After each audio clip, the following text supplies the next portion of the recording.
Talking Oregon football, the Ducks travel to the desert to take on the Arizona Wildcats, a much improved program themselves. Dan Lanning's crew's at 4-1, 2-0 in the Pac-12. We got Eric Scoble on the line, as we typically do, from Duck Territory, 247 Sports. Get on over there, check out Eric's work to take out on the deep dive, of course. Eric, we appreciate you being here. So your assessment of a team that is pretty much rolling at this point. Difficult contest and challenge, of course, against Washington State. That was quite the game and quite the finish, but really rolled Stanford and have looked generally impressive the last few weeks. Yeah, this is I think this is close to best case after the Georgia debacle. I think that was, because it's funny because I was thinking we did a live stream before the season about the Georgia game. Remember, I think you were like, what is there an outcome that would really be problematic? And I was like, if they just get clobbered and maybe people start questioning things, and well, they did get clobbered, and I don't know if people question things internally, but certainly there was a lot of like external, like, is this team going to be really bad? Is Georgia just that good? And there was kind of some uncertainty. And then the last 4 weeks, I think they've kind of answered.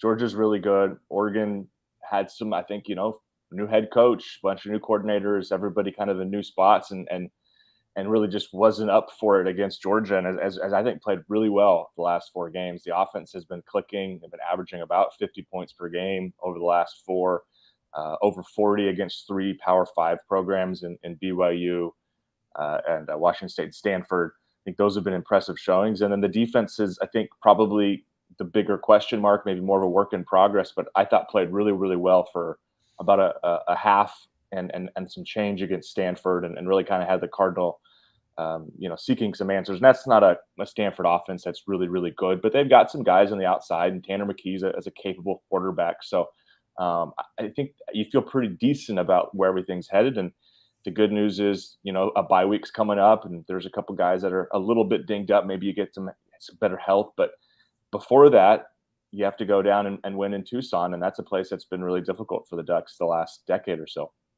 Tanner McKee not surrounded with the best talent, but the NFL scouts love him. Yeah. Bo Nix, as we turn our attention toward Oregon's quarterback, this guy has to be the most criticized quarterback in the country of the last 3 to 4 years. And sure, some of it's justified, much of it's not, but he's playing some pretty good football. I've been really impressed.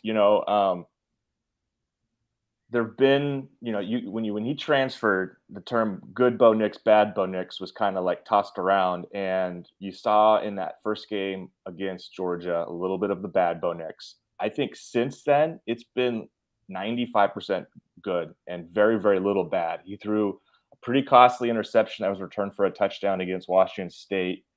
That's his only turnover in that span.